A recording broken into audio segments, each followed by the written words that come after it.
بسم اللہ الرحمن الرحیم۔ السلام علیکم۔ یاسمین ناولز میں ہم آپ کو خوش آمدید کہتے ہیں۔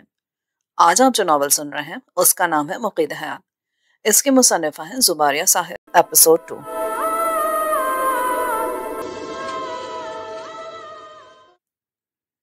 خدائی کا یہ مقام ہاسپٹل سے تقریباً 10-12 کلومیٹر پر مصر کے قدیم شہروں بلبلیس اور فرمک کے درمیان واقع تھا۔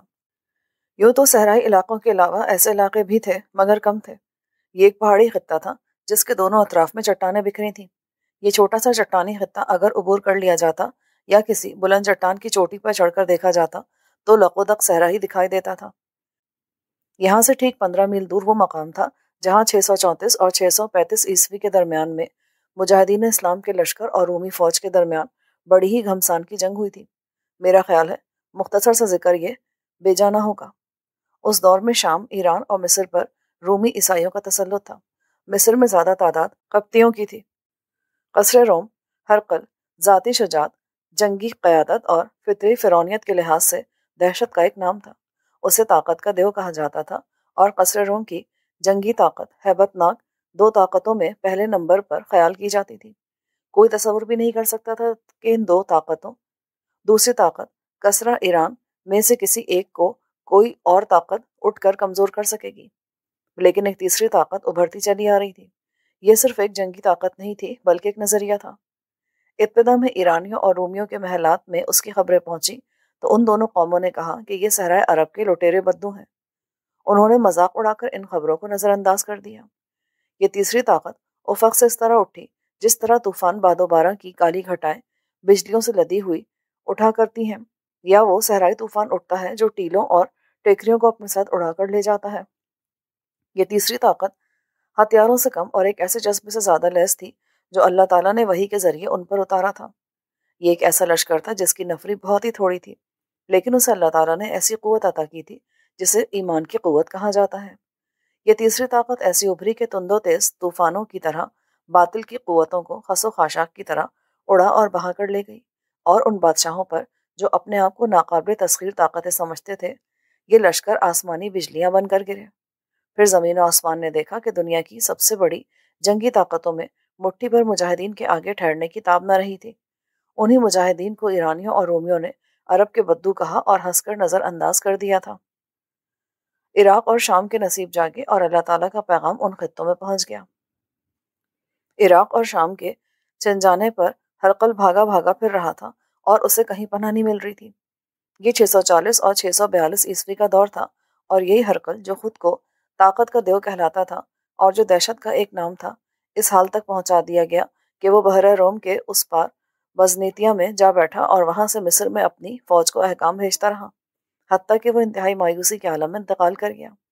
تاریخ دان آج بھی حیران ہے کہ 8-10 ہزار مجاہدین نے ہرقل رومی کی اتنی طاقتور فوج کہ جس کی تعداد 1 لاکھ سے زیادہ تھی کس طرح ہر میدان اور قلعے میں شکست پہ شکست دے کر مصر سے بھگا دیا تھا۔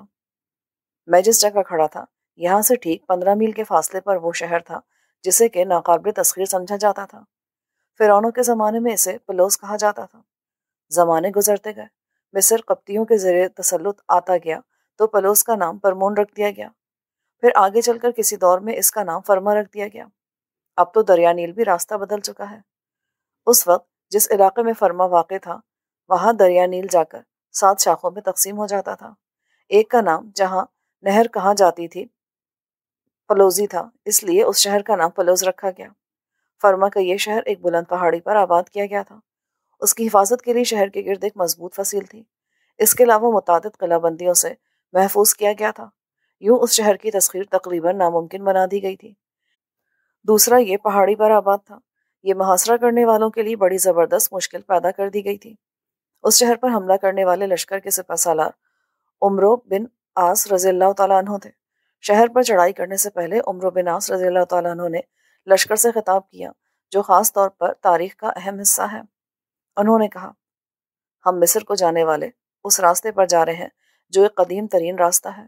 ہمارے پیغمبر دنیا عرب سے اسی راستے مصر آئے۔ حضرت ابراہیم علیہ السلام، حضرت یعقوب علیہ السلام، حضرت یوسف علیہ السلام، حضرت عیسیٰ علیہ السلام کا پورا خاندان اسی راستے مصر پہنچا تھا۔ حضرت موسیٰ علیہ السلام اسی راستے سے فرعون کے جادوگروں کے منہ پھیر کر اور ان کے دانت کھٹے کر کے مصر سے دنیا عرب کو گئے تھے۔ یہی دریائے نیل تھا جس نے حضرت موسیٰ علیہ السلام اور نبی اسرائیل کو راستہ دیا تھا، اور جب ان کے تعاقب میں آنے والا فرعون رمیز دوئم نیل میں اترا تو نیل نے راستہ بند کر دیا اور فرعون ڈوب مرا تھا۔ یہ ایک مقدس راستہ ہے، یہ ہمارے پیغمبروں کا راستہ ہے۔ یہ نہ سمجھنا کہ ہم کوئی ملک فتح کرنے آئے ہیں، یہ ہماری اپنی سرزمین ہے۔ اس ملک میں صرف اللہ تعالیٰ کی حکمرانی چلے گی، اور یہ حکمرانی تم قائم کرو گے انشاءاللہ۔ اس راستے کے تقدس کا اندازہ اس سے کرو کہ مصر اور افریقہ سے حج کو جانے والے مسلمان اسی راستے سے جاتے ہیں۔ یہ راستہ مسلمانوں کے لیے ہی نہیں، عیسائیوں کے لیے بھی مقدس ہے۔ عیسائی اس راستے سے بیت المقدس آتے اور جاتے ہیں۔ یہ حضرت عیسیٰ علیہ السلام کا راستہ ہے۔ لیکن مصر میں ایک بادشاہ نے عیسائیت کا چہرہ مسخ کر ڈالا اور اس نے اپنی عیسائیت بنا دی ہے، اور یہ عیسائیت منوانے کے لیے اس نے سچی عیسائیت کے ماننے والے ہزاروں لوگوں کو قتل کیا ہے۔ ہم ان عیسائیوں کو ہرقل کی عیسائیت، بربریت اور ظلم و تشدد سے نجات دلانے آئے ہیں، اور زمین و آسمان ان مسلمانوں کی جرأت، بے جگری، پامردی اور بے خوفی و حوصلے دیکھ کر گنگ رہ گئے۔ جو قلعہ ناقابل تسخیر سمجھا جاتا تھا، مسلمانوں نے اس کی بلندیوں کو اپنے قدموں تلے رون ڈالا۔ قلعے کے در و دیوار اور گلیاں خون میں یوں رنگین تھیں جیسے آسمانوں سے خون کا مے برس رہا ہوں۔ اور آج میں اس مقام کے پہلو میں کھڑا تھا تو مجھے اپنے ارد گرد چیخو پکار اور آہو فغاں کا طوفان سنائی دے رہا تھا۔ فضا میں ثقل ثقل سے کسل مندی تاریک کرنے والی لہو کی بو رچی ہوئی محسوس ہو رہی تھی۔ میں حیران سا ارد گرد کا ماحول دیکھ رہا تھا۔ دو اطراف چٹانیں تھیں تو بائیں جانب تقریباً 1 فرلانگ کے فاصلے پر جنگلی جھاڑیوں اور خضرا پودوں کے جھنڈ دکھائی دیتے تھے، جن کی حد بندی ایک خشک ندی کرتی تھی جو گھومتی گھامتی جانے کدھر سے آتی اور کدھر جاتی تھی۔ کسی دور گزشتہ میں اس ویرانے میں یہ وسیع ندی بڑی سحر انگیز اہمیت کی حامل رہی ہوگی، مگر اس وقت وہ خشک پڑی تھی۔ اس کے دامن میں خضرا گھاس اور جنگلی جھاڑیاں اگائی تھیں، اور اس کے دامن میں دراڑیں پڑی ہوئی تھیں، خشک سوختہ تہ پپڑیوں میں تقسیم ہوئی پڑی تھی۔ ندی کا نظارہ کر کے میرے ذہن میں خود بخود ایک خستہ حال بڑھیا کا چہرہ ابھر آیا، جو صدیوں سے ایک ہی جگہ بے یار و مددگار کسی کی محبت کے زیر اثر راہ گزر میں بیٹھی اپنے محبوب کا انتظار کر رہی ہو، اور موسموں کے تھپیڑوں سے اس کی حالت اثر انگیز صورت اختیار کر گئی ہو، جس کا وجود جھریوں میں اس طرح چھپ گیا ہو کہ اس کا تمام بدن باریک دراڑوں میں منقسم ہوا معلوم ہوتا ہو۔ جو ہماری مطلوبہ جگہ تھی، وہاں جگہ جگہ گڑھے کھدے ہوئے تھے، مٹی اور پتھروں کے ڈھیر بکھرے ہوئے تھے، اور اس مقام سے کچھ دوری پر کسی کھنڈرات کے آثار نظر آتے تھے، مگر انہیں دیکھنے کا ابھی مجھے وقت نہیں ملا تھا۔ کسی نے اس ویرانے کو آباد کرنے کی کوشش کی ہوگی، مگر نہ جانے ایسے کیا حالات رہے ہوں کہ وہ بنے بنائے مکان چھوڑ کر چلے گئے۔ اب وہی مکانات کھنڈرات میں بدل چکے تھے۔ تمام سامان اور مشینیں ارینج کرنے میں مجھے تقریباً 1 ماہ کی مدت لگی۔ خیمے لگ چکے تھے، جنریٹر مناسب جگہوں پر فٹ کر لیے گئے تھے، مشینیں چالو تھی اور کام شروع ہو چکا تھا۔ آج ہی کام کا افتتاح ہوا تھا۔ شاید میں اس علاقے کو کبھی منہ نہیں لگاتا، مگر یوساف نے کچھ ایسے واقعات کا ذکر کیا تھا کہ مجھے تجسس میں ڈال دیا تھا، اور تجسس کیسی بلا ہے یہ سبھی جانتے ہیں، اور جن حضرات کا محبت سے واسطہ پڑا ہو وہ تو بخوبی سمجھ سکتے ہیں کہ تجسس کی اصل حقیقت کیا ہے، اور یہ کیوں کر راتوں کی نیندیں حرام کرتا ہے۔ تقریباً 50 فٹ تک کھدائی ہو چکی تھی، مزید ابھی جاری تھی، مگر صورتحال کچھ ایسی تھی کہ جو اس زمین کی کوک کے بانجھ ہونے کی گواہی دے رہی تھی۔ ان دنوں سخت گرمی کے دن تھے، سورج سے بھی آگ برستی تھی اور زمین بھی حبس اگلتی تھی۔ شام کا اندھیرا پھیلتی مشینیں روک دی گئیں اور کام بند کر دیا گیا۔ تمام مزدور ایک جانب خس کی بنی ہوئی صفوں پر ہلکا ہلکا پانی چھڑک کر ان پر جا بیٹھے اور آپس میں محو گفتگو ہو گئے۔ کھانا وغیرہ اسپتال سے ہی تیار ہو کر آنا تھا۔ رات تقریباً 9 بجے کے قریب میرا ملازم عبدل کھانا لے کر آ گیا۔ میری آلسٹن سپون لانگ باڈی جیپ ان دنوں اسی کے استعمال میں تھی، اور وہ خوب مزے کر رہا تھا۔ کھلی فضا میں دریا بچھا لی گئی اور کھانا لگا دیا گیا۔ تمام مزدور 4 کی ٹولیوں میں بیٹھے کھا رہے تھے۔ میں، یوسف اور عبدل ایک طرف بیٹھے کھانا کھانے میں مصروف تھے۔ چاند آہستہ آہستہ بلند ہو رہا تھا اور حبس زدہ ماحول پر ٹھنڈک برسنے لگی تھی۔ کھانے کے بعد مخصوص مصری قہوے کا دور چلا تو میں نے یوسف کی طرف مخاطب ہو کر کہا، یوسف، وہ جو اس طرف کھنڈرات نظر آتے ہیں وہ کیسے ہیں؟ وہ ان کے بارے میں جی میرے پاس کوئی ٹھوس معلومات نہیں۔ روایت در روایت سنا ہے کہ یہاں کبھی کالیشان محل ہوا کرتا تھا، انتہائی خوبصورت، سحر انگیز اور قابل رشک۔ وہ مکمل سنگ مرمر کا تھا اور ایسا شفاف کہ شیشے کی مانند۔ اس کے قریب جانے کی کسی کو اجازت نہیں ہو کرتی تھی۔ ایک حبشی کے علاوہ اس محل کے آس پاس یا محل آتے جاتے کبھی کسی کو نہیں دیکھا گیا تھا۔ وہ حبشی محل کی حفاظت پر مامور تھا۔ کہتے ہیں کہ اسے 24 گھنٹے پوری طرح چوکس پایا جاتا۔ وہ کسی جانور کو بھی محل کے قریب پھٹکنے نہیں دیتا تھا اور کسی بھوت کی مانند محل کے اطراف میں چکراتا رہتا تھا۔ دن میں سورج کی روشنی سے اس محل سے اس قدر چمک منعکس ہوتی کہ آنکھیں تاب نہ لا پاتی، اور کہا جاتا ہے کہ اس کی تعمیر بھی بہت ہی حیران کن انداز میں ہوئی تھی۔ شام کا اندھیرا پھیلا تو یہاں کچھ بھی نہ تھا۔ رات گزری، دن کا سورج طلوع ہوا تو یہاں ایک عالیشان محل کھڑا تھا۔ لوگ خوفزدہ تھے، کسی کی کبھی ہمت ہی نہیں ہوئی کہ وہ محل کی جانب جاتا، اور جس پراسرار انداز میں یہ ایک ہی رات میں تعمیر ہوا تھا، ایک وقت آیا کہ ٹھیک اسی طرح ایک ہی رات میں صدیوں پرانے کھنڈرات میں تبدیل ہو گیا۔ یوساف نے بات مکمل کر لی تو میرا دل چاہا کہ اس احمق انسان کا گلا گھونٹ دوں، مگر میں برداشت کر گیا۔ یہ بکواسیات کہانی قطعی محمل اور لغویات کا پٹارا تھی، مگر میں نے کوئی تبصرہ نہیں کیا اور چپ رہا۔ رات کو سب اپنی جگہ لیٹ گئے۔ صرف ایک آدمی کی ڈیوٹی تھی کہ وہ تمام رات جاگ کر نگرانی کرے، اور اگر کوئی غیر معمولی واقعہ پیش آئے تو اپنے ساتھیوں کو جگا دے۔ گو کہ اس کی ضرورت نہیں تھی، مگر پھر بھی مصلحتاً ایسا کیا گیا تھا۔ مجھے نیند نہیں آ رہی تھی۔ میں منتظر تھا کہ کوئی غیر معمولی واقعہ رونما ہو۔ ذرا سی آہٹ پر میں چونک اٹھتا۔ رات آدھے سے زیادہ گزر گئی، مگر میری توقع کے مطابق کچھ بھی نہ ہوا، اور آخر کو رات کے کسی پہر میری آنکھ لگ گئی۔ بخیر و عافیت صبح ہو گئی۔ مشینوں کے انجن گرج اٹھے، پتھر کٹ رہے تھے، ریزہ ریزہ ہو رہے تھے، اور جہاں سے پہلے ہی کھدائی ہو چکی تھی وہاں مزدور گہرائیوں میں اتر کر بیلچوں کی مدد سے مٹی کھود رہے تھے۔ جمع ہو جانے والی مٹی کو کرین کی مدد سے باہر نکال لیا جاتا تھا۔ 7 دن اور 6 راتیں گزر گئیں۔ نہ تو کھدائی کا کوئی نتیجہ نکلا اور نہ ہی رات کو کوئی پراسرار یا غیر معمولی واقعہ پیش آیا۔ اب مجھے یقین ہو چلا تھا کہ یا تو یوساف نے مجھ سے جھوٹ کہا تھا اور حقیقت چھپائی تھی، یا پھر یہ لوگ وہم کا شکار ہو گئے تھے۔ میں نے سوچ لیا تھا کہ 1-2 روز میں یہ فضول کی کھدائی بند کراؤں اور واپس ہو جاؤں، مگر آنے والی 7ویں رات کو ایک ایسا واقعہ پیش آیا کہ مجھے اپنی یہ سوچ ترک کرنا پڑی۔ اتوار کا دن تھا۔ سارا دن جسم کو جھلسا دینے والی سلگتی ہوئی ہوا چلتی رہی۔ آخر دہکتا ہوا سورج مغرب کی جانب جھکتے جھکتے نیلی چٹانوں کے عقب میں اتر گیا۔ چٹانوں کے سائے لمبے ہو گئے کہ ہم سائے کی پناہ میں آ گئے، مگر ابھی سورج غروب نہ ہوا تھا کہ شمالی سمت سے سیاہ بادلوں کے ٹکڑے بلند ہوئے اور تیرتے ہوئے آہستہ آہستہ فضا میں پھیلنے لگے، یوں جیسے بلندیوں سے ہمارے گرد گھیرا ڈال رہے ہوں۔ دن بھر جو ہوا عذاب بنی ہوئی تھی اور کھال جھلساتی رہی تھی، اب وہی ہوا ایک بے خود کر دینے والی طاقت کا احساس دلانے لگی۔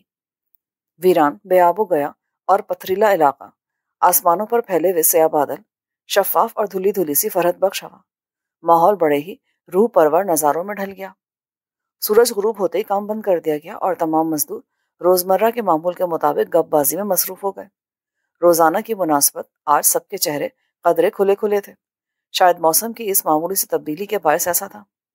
اندھیرا پھیل چکا تھا، سو لیمپ روشن کر لیے گئے۔ ٹھنڈی ٹھنڈی ہوا بدستور چل رہی تھی۔ رات کھانے وغیرہ اور دیگر مصروفیات سے فارغ ہو کر میں بھی اپنی مخصوص جگہ پر لیٹ گیا۔ مزدوروں کی ہنسی مذاق اور قہقہوں کی آوازیں میں کافی دیر تک سنتا رہا، پھر آہستہ آہستہ سب خاموش ہوتے چلے گئے، مگر میں جاگ رہا تھا۔ سبھی بغیر قنات کے خیمے کے نیچے سوتے تھے تاکہ اطراف سے تازہ ہوا آتی رہے۔ آسمان پر سیاہ بادل پھیلے ہوئے تھے۔ کبھی کبھار چاند بادلوں کی اوٹ سے چہرہ نکال کر ہم زمیں نشی انسانوں کو ایک نظر دیکھتا اور پھر فوراً ہی بادلوں کی سیاہ چادر منہ پر اوڑھ لیتا اور ماحول پر اندھیرا چھا جاتا۔ رات آہستہ آہستہ رینگتی رہی اور میں تاریک آسمان پر نظریں چپکائے اپنی جگہ لیٹا رہا۔ سبھی مزدور دن بھر کی تھکان کے باعث اب نیند کے زیر اثر بے سود پڑے تھے۔ عبد المعمول کے مطابق 2 نالی رائفل اٹھائے جاگ رہا تھا۔ وہ مجھ سے دائیں طرف تھوڑے فاصلے پر ایک پتھر پر بیٹھا تھا۔ رائفل اس کی گود میں پڑی تھی اور وہ مزے سے بیٹھا سگریٹ پھونک رہا تھا۔ رات آدھی سے زیادہ گزر گئی تو مجھ پر ہلکی ہلکی غنود کی طاری ہونے لگی۔ میں نے گردن گھما کر عبدل کی جانب دیکھا۔ وہ چاقو چوبند نظر آیا۔ میں نے مطمئن ہو کر دائیں جانب کروٹ لی اور آنکھیں بند کر کے سونے کی کوشش کرنے لگا۔ میرے دماغ پر مسلط غنودگی کی تہ مزید گہری ہوتی چلی گئی۔ مجھے آنکھیں بند کی زیادہ سے زیادہ 10 منٹ ہوئے ہوں گے کہ ایک تیز نوکیلی نسوانی چیخ پرسکون فضا کا پیٹ چیرتی ہوئی تاریک وسعتوں میں کہیں گم ہو گئی۔ مجھ پر مسلط نیند کی دیوی شدید گھبراہٹ کے باعث ہڑبڑا کر کسی جانب پرواز کر گئی اور میرے اعصاب نیند کی غفلت انگیز کیفیت کی گرفت سے آزاد ہو گئے۔ آواز اس قدر تیز اور بلند تھی کہ میں ہڑبڑا کر اٹھ بیٹھا۔ میں نے مزدوروں پر نگاہ ڈالی۔ میری طرح 2 افراد اور بیدار ہو چکے تھے، ایک یوسف اور دوسرا اخلاص، یہ وہ مزدور تھا جس نے اپنے بھائی پر کدال سے وار کیا تھا۔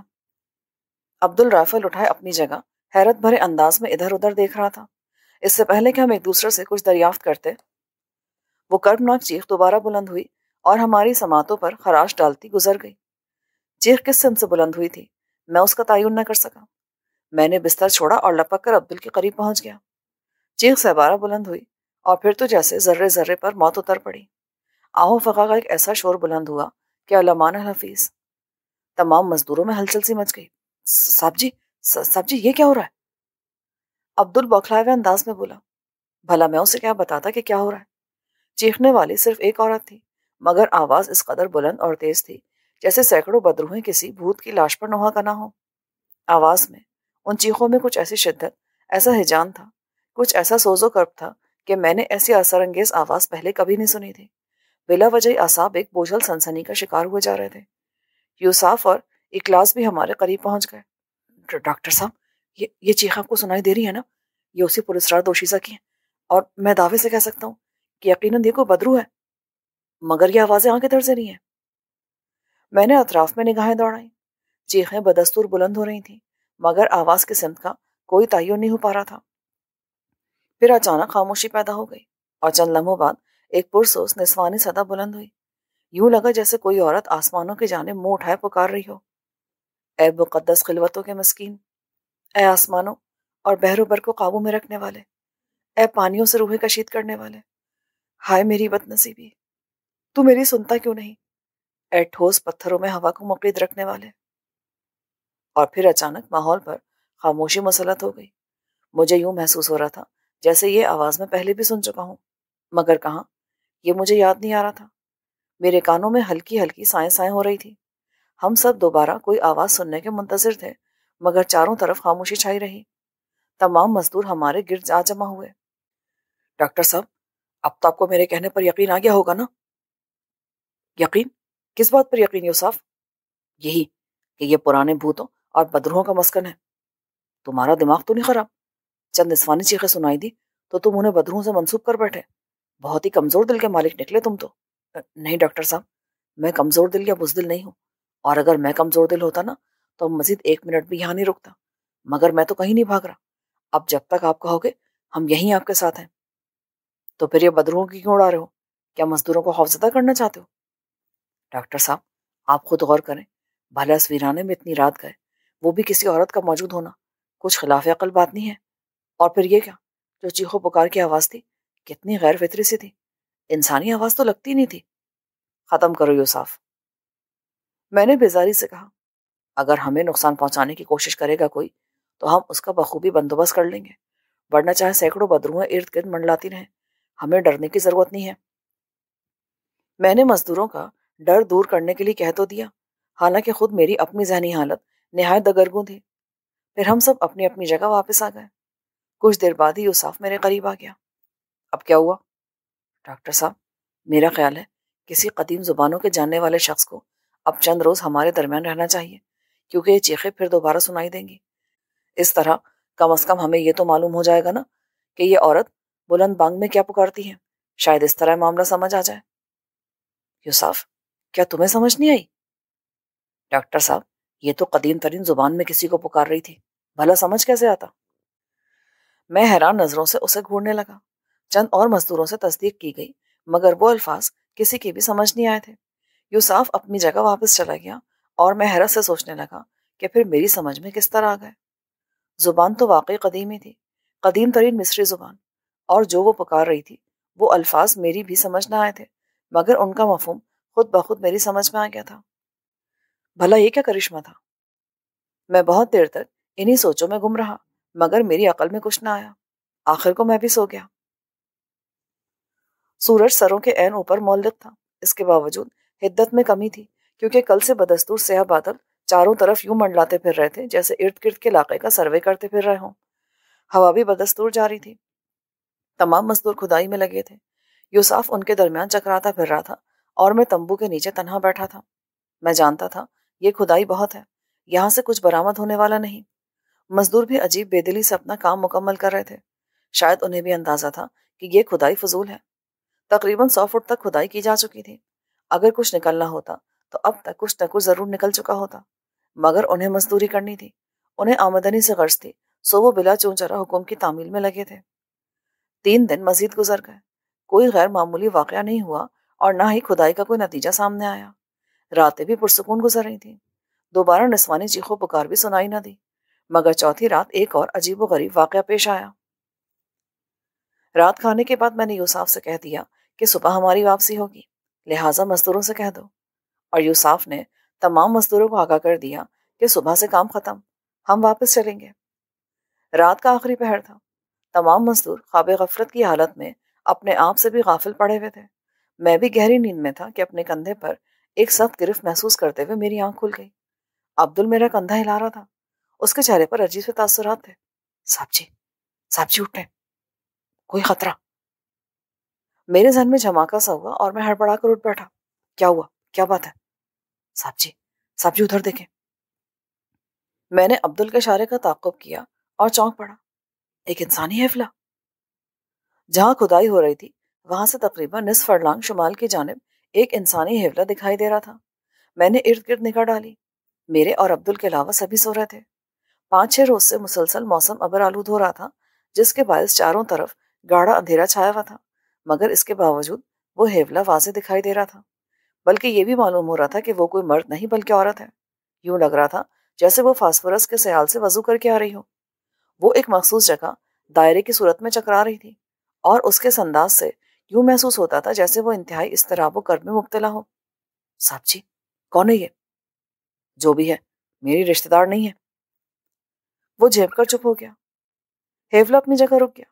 اس کے کھڑے ہونے کا انداز بتا رہا تھا کہ وہ اپنے قدموں کی جانب کسی چیز کو بغور دیکھ رہی ہے، اور میں گہری نظروں سے اس کا جائزہ لے رہا تھا۔ اس دوران میرے ذہن میں بڑی شدت سے یہ خیال ابھر رہا تھا کہ مجھے واپس نہیں جانا چاہیے واپس۔ پھر یکایک وہ جہاں کھڑی تھی وہیں بیٹھ گئی۔ وہ گھٹنوں کے بل جھک گئی اور یوں زمین تھپ تھپانے لگی جیسے دستک دے رہی ہو۔ پھر وہ سجدے کسی حالت میں چلی گئی اور میری سماعت سے بہت ہلکی ہلکی آواز ٹکرانے لگی۔ میں ہمتن گوش ہو گیا۔ وہی خلاف فہم زبان مگر قابل فہم مفہوم، اور وہی نسوانی آواز، مریاقس مریاقس مریاقس، کیا تم میری آواز سن رہی ہو؟ اے عالی مرتبت مریاقس، مجھے جواب دو۔ صاحب جی یہ کیا نماز پڑھ رہی ہے؟ عبدل نے اپنی آواز سے میری توجہ اپنی طرف مبذول کرا لی، اور آواز کا وہ ہلکا ہلکا ارتعاش میری سماعت سے دور ہو گیا۔ کیا تم اپنی چونچ کچھ دیر کے لیے بندی رکھ سکتے؟ میں تو یہ سوچ رہا تھا جی کہ مشرق قسم سجدہ کیوں کر رہی ہے۔ وہ اٹھ کھڑی ہوئی۔ میں عبدل کی سنی انسنی کر کے دوبارہ اس کی جانب متوجہ ہوا۔ وہ کچھ دیر مضطربانہ انداز میں کھڑی رہی، پھر ایک جانب جھکی۔ میں نے دیکھا کہ اس نے کدال اٹھا لی۔ ایک تیز ہوا کے جھونکے نے ہمارے عقب سے پرواز کی اور ہمیں چھوتا ہوا برق رفتاری سے پراسرار عورت کی جانب پرواز کر گیا۔ اس نے کدال سر سے بلند کی اور پہلی ضرب دھرتی کے سینے پر لگائی۔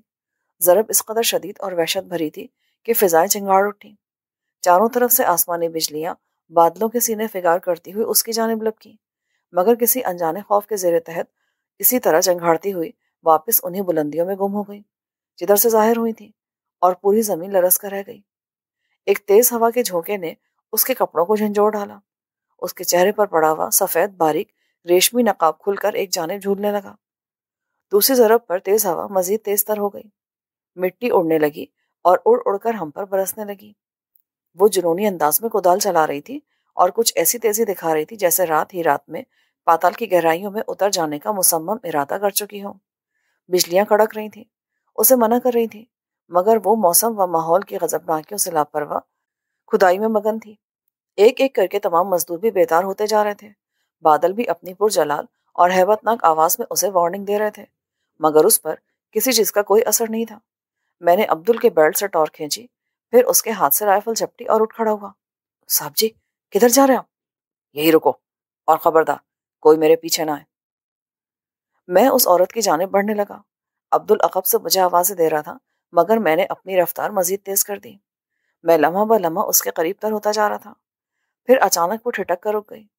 وارننگ دینے کے بعد اب بادل نے شاید حملے کی سوچی تھی، جو ہلکی ہلکی بارش شروع ہو گئی۔ اس نے سر اٹھا کر آسمان کی جانب دیکھا۔ چند لمحے قہر بار نظروں سے دیکھتی رہی اور پھر میری جانب دیکھنے لگی۔ میں اس کے مزید قریب پہنچا تو وہ میری جانب گھوم گئی، گویا دست حیرت نے میرے پورے وجود کو اپنی قوی گرفت میں لے لیا ہو۔ میں جہاں تھا وہیں ٹھٹک گیا۔ وہ صورت، وہ سراپا میرے لیے اجنبی تو نہ تھی۔ اسے پہچانتے جیسے میری سانس سینے میں اٹک کر رہ گئی۔ پھر اچانک ہی وہ پلٹی، کدال اس نے کندھے پر رکھی اور ڈری ہوئی ہرنی کے مزداق چوکڑیاں بھرتی ہوئی مجھ سے مخالف سمت دوڑ پڑی۔ اے اے سنو! اس کے دوڑتے اچانک بارش میں بھی تیزی آ گئی۔ میں نے ٹارچ روشن کر لی۔ میرے دائیں ہاتھ میں لوڈڈ رائفل تھی اور بائیں میں ٹارچ۔ میں اندھا دھند اس پری جمال دوشیزہ کے پیچھے دوڑ رہا تھا۔ بجلی چمکتی تو دور دور تک روشنی پھیل جاتی۔ اس کا رخ منہدم محل کے کھنڈرات کی جانب تھا، جدھر دن کی روشنی میں بھی کوئی جانا پسند نہیں کرتا تھا۔ رہ رہ کر بادل گرج رہے تھے۔ بارش مزید تیز ہو گئی تھی۔ گہری تاریکی، طوفانی بارش کی مخصوص آواز، بادلوں کی دل دہلانے والی گرج اور بجلی کی اعصاب چٹکا دینے والی چنگھاڑیں، ان سب چیزوں نے مل کر ماحول پر بڑی ہی وحشت طاری کر دی تھی۔ مگر میں خوفزدہ ہو کر رکا نہیں، بلکہ اس کے تعاقب میں دوڑتا رہا۔ مگر وہ نازک انداز سے دوشیزہ لمحہ بہ لمحہ مجھ سے دور ہوتی جا رہی تھی۔ میں مسلسل اسے رک جانے کے لیے کہہ رہا تھا، مگر میری آوازوں کا اس پر کوئی اثر نہیں ہو رہا تھا۔ اور تو اور وہ جو کھنڈرات دیکھنے میں بالکل نزدیک دکھائی دیتے تھے، آنے کا نام ہی نہیں لے رہے تھے۔ ہم کافی دیر تک دوڑتے رہے۔ میں اس سے کافی پیچھے رہ گیا اور وہ کھنڈرات کی حدود میں داخل ہو گئی۔ بجلی پوری قوت سے چمکی، ہر طرف تیز روشنی پھیل گئی اور اس تیز روشنی ہی میں نے اسے ایک دیوار کے شگاف میں غائب ہوتے دیکھا۔ میری سانس بری طرح پھول گئی۔ میں لڑکھڑاتے قدموں سے اس دیوار کے ساتھ جا لگا۔ سہارا لے کر میں نے چند لمحے سانس درست کی، پھر میں بھی اس شگاف کے ذریعے اندر داخل ہو گیا۔ چند قدم کے فاصلے پر اصل عمارت کے آثار دکھائی دے رہے تھے۔ غالباً جس جگہ میں کھڑا تھا کسی وقت یہ اس محل کا عقبی حصہ رہا ہوگا، جبکہ اب تو اس کی کوئی شناختی نہ رہ گئی تھی۔ وہ ان کھنڈرات میں کہیں گم ہو گئی تھی اور اب موسم کی غضبناکیوں میں بھی کمی واقع ہو گئی تھی۔ بارش بھی تقریباً تھم گئی تھی۔ میں ٹارچ لیے آگے بڑھنے لگا، ساتھ ہی میں اسے آواز بھی دے رہا تھا، اے معزز خاتون، میرے سامنے آئیے۔ مگر کوئی جواب نہیں مل رہا تھا۔ دیکھیے، گھبرائیے مت، میں آپ سے چند باتیں کرنا چاہتا ہوں۔ ہو سکتا ہے کہ میں آپ کے کام آ سکوں۔ آپ کو میری مدد کی ضرورت ہے۔ مگر ہنوز خاموشی رہی۔ میں بھی خاموشی سے آگے بڑھنے لگا۔ یقیناً کسی وقت یہ محل بہت عالیشان اور خوبصورت رہا ہوگا، مگر اس وقت اس کے در و دیوار خود اپنی حالت پر نہو کر نہ تھے۔ دیواریں منہدم، چھتیں غائب، فرش میں دراڑیں، جگہ جگہ پتھروں، سنگ مرمر کی اینٹوں اور ملبے کے ڈھیر، دیواروں میں جگہ جگہ شکاف، راہداریوں سے چھتیں آ گری تھیں۔ مجھے تو یوں لگ رہا تھا کہ اگر میں نے زور سے سانس بھی لی تو دیواریں میرے اوپر آن گریں گی۔ پیر کہیں زور سے پڑ گیا تو پاؤں کی آہٹ کی دھمک سے دیواریں جھک کر مجھ سمیت میرے پاؤں کو بھی چوم لیں گی اور میں چرمر ہو کر رہ جاؤں گا۔ علاوہ ازیں ایک بے نام سا احساس میرے لاشعور کے اندھیروں میں کسمسا رہا تھا۔ میں ایک عجیب سی بے چینی محسوس کر رہا تھا۔ میں نے اپنے ذہن کو کریدا تو چونک پڑا۔ یہ کھنڈرات، یہ جگہ میں کو پہلی بار تو نہیں دیکھ رہا تھا۔ یہ تو میں تو یہاں پہلے بھی آ چکا تھا۔ یہ تو عدلان پاشا کا محل تھا، وہی محل جہاں کے تھوڑا ہی عرصہ پہلے میں عدلان پاشا کے پہلو با پہلو بیٹھ کر ایک دعوت کے مزے اڑا چکا تھا۔ اور شاید وہ دوشیزہ بھی اسی لیے دوڑ کر یہاں آئی تھی کہ وہ اپنے شوہر کے ساتھ یہیں اسی محل میں تو قیام پذیر تھی، اور اسے پہچانے میں بھی مجھ سے کوئی غلطی نہ ہوئی تھی۔ وہ وہی کمسن دوشیزہ تھی جس سے اسپتال میں میری ملاقات ہو چکی تھی، مگر بقول یوساف کے یہ کھنڈرات جانے کب سے یوں ہی کھنڈرات تھے۔ یا الہی، یہ کیا گورکھ دھندا ہے؟ میں بری طرح الجھ کر رہ گیا، اور حقیقتاً اب مجھے خوف محسوس ہونے لگا تھا۔ میں جہاں کھڑا تھا وہ ایک بغیر چھت اور دروازے کا کمرہ تھا، جس کی عقبی دیوار میں دو بڑے بڑے شگاف پڑے تھے۔ بغلی دیوار تھی نہیں۔ ٹارچ میرے ہاتھ میں تھی اور رائفل میرے کندھے کے ساتھ جھول رہی تھی۔ اب میں جلد از جلد اس شیطان نگری سے نکل جانا چاہتا تھا کہ اچانک ایک تیز پھڑپڑاہٹ کی آواز پر میں اچھل پڑا۔ میں نے ٹارچ کی روشنی چاروں طرف پھینکی، مگر کچھ دکھائی نہ دیا، اور پھر بالکل اچانک ہی ایک بھاری اور گونجدار آواز ابھری، ڈاکٹر شکیل ظفر، شکیل ظفر، شکیل ظفر، کون؟ تم فوراً واپس چلے جاؤ ڈاکٹر، ڈاکٹر، ڈاکٹر، عدلان پاشا، یہ تم ہو؟ تم نے ٹھیک پہچانا ڈاکٹر، ڈاکٹر، ڈاکٹر، مگر میرا اصل نام عدلان پاشا نہیں بلکہ دتمیرا توس ہے۔ دتمیرا توس؟ چلو، دتمیرا توس سے صحیح، مگر میرے سامنے تو آؤ۔ کہاں چھپے ہو؟ مجھے یہ بتاؤ، یہ سب کیا طلسم ہے؟ ڈاکٹر، میں موت کی تاریکیوں میں چھپا ہوں، مجھ سے ملاقات کے لیے تمہیں بھی تاریکیوں میں آنا پڑے گا۔ بہتر یہی ہے کہ فوراً واپس لوٹ جاؤ، تمہاری زندگی بہت اہمیت کی حامل ہے۔ ہاں ہاں، میں جا رہا ہوں، میں جا رہا ہوں۔ یہاں کا ماحول میرے اعصاب پر کچھ ایسا اثر انداز ہوا کہ میں حواس باختہ ہو کر بھاگ نکلا۔ باہر کا موسم یکدم بدل چکا تھا، چاند نکلا ہوا تھا اور آسمان کے آغوش میں لاکھوں کروڑوں ستارے مسکرا رہے تھے۔ مجھے کھنڈرات سے کچھ دور جاتے کچھ حوصلہ ہوا، کیونکہ تقریباً 15-20 مزدور یوساف اور عبدل میری تلاش میں ادھر ہی آ رہے تھے۔ ڈاکٹر صاحب، سب خیریت تو ہے نا؟ یوساف نے فوراً آگے بڑھ کر پوچھا۔ میں کافی حد تک اپنے بکھرے حواسوں پر قابو پا چکا تھا۔ ہاں، نکل گئی، نہ معلوم کہاں، میں نے گمبھیر لہجے میں کہا، اور یوساف مجھے عجیب سی نظروں سے گھورتے ہوئے خاموش رہا۔ اب اصل حقیقت کیا تھی یہ بتا کر میں اپنا مذاق اڑوانا پسند نہیں کر سکتا تھا، کیونکہ ظاہر ہے کسی نے میری بات کا یقین ہی نہیں کرنا تھا۔ واپس پہنچتے پہنچتے صبح کی سفیدی نمودار ہونے لگی اور صبح صبح کا موسم بڑا دلکش ہو گیا۔ کچھ بارش کا اثر تھا اور کچھ صبح کا صاف اور دھلی ہوا۔ واپس پہنچتے ہی میں نے عبدل کو کھانا لانے کے لیے بھیج دیا۔ میں نے اس جگہ کا بھی جائزہ لیا جہاں رات وہ کھدائی کرتی رہی تھی۔ وہاں ایک چھوٹا سا گڑھا نظر آ رہا تھا جو بارش کے پانی سے لبالب بھرا تھا۔ میرا ذہن بری طرح الجھ کر رہ گیا تھا۔ اس تمام کہانی کا کوئی سرا ہاتھ نہیں آ رہا تھا، کوئی کڑی بھی آپس میں نہ ملتی تھی، اور میں جتنا اس کو سلجھانے کی کوشش کر رہا تھا یہ سارا معاملہ اتنا ہی الجھ رہا تھا۔ میرا حال شاعر کے اس شعر کے جیسا ہو رہا تھا، فلسفی کو بحث کے اندر خدا ملتا نہیں، ڈور کو سلجھا رہا ہوں اور سرا ملتا نہیں۔ یہ بات بھی بری طرح ذہن میں کھٹک رہی تھی کہ وہ وہاں کھدائی کیوں کر رہی تھی اور وہاں بیٹھ کر کسے پکار رہی تھی۔ آخر کافی سوچ بچار کے بعد میں نے ایک فیصلہ کر لیا اور یوساف کو اس کا حکم دے دیا۔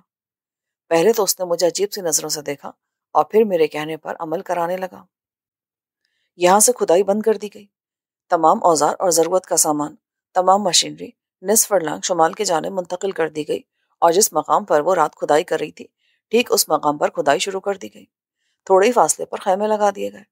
کھانا وغیرہ کھا کر عبدل تو جا سویا اور تمام مزدور کھدائی میں مصروف ہو گئے۔ دن رات یوں گزرنے لگے کہ پتہ ہی نہ چلا، نہ کوئی پراسرار غیر معمولی واقعہ پیش آیا۔ جدید ترین مشینری کی مدد سے کھدائی اور مسلسل ایک محدود مقام پر تقریباً 11 دن کی محنت سے مزدور زمین سے 70 فٹ کی گہرائی تک جا اترے۔ نہ جانے کیوں مجھے یقین سا تھا کہ یہاں زمین کے پیٹ سے لازمی طور پر کچھ نہ کچھ برآمد ضرور ہوگا۔